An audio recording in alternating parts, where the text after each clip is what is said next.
Сәлем достар, сіздермен Асия.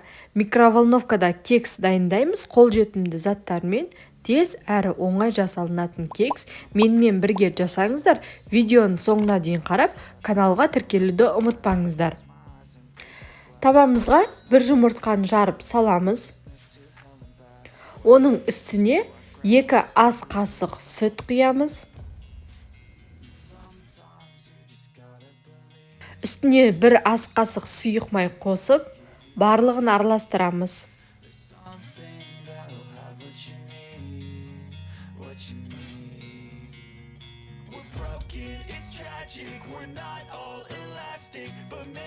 Одан соң үстіне 1 ас қасық қант, 2 ас қасық ұн және 1 ас қасық какао саламыз. Соңынан разрыхитель салып, барлығын вилканың көмегімен жақсылап түйіршіктер болмайтындай етіп, бір массаға келгенше араластырамыз.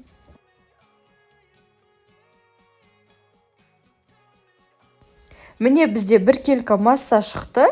Енді бұны микроволновкаға салуға болатын кружкаға қамырымызды саламыз.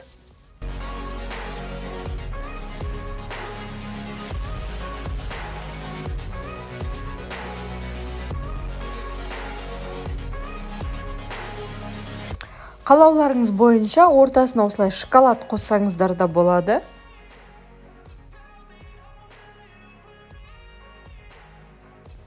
Міне одан соң микроволновкаға 3 минутқа қоямыз.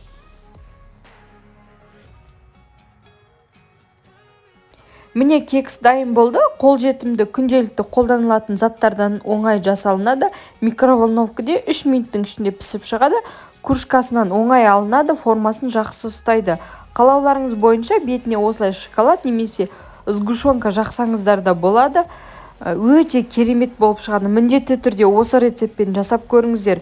Видео пайдалы болса, каналыма тіркеліп, қоңыраушаны басып қойыңыздар.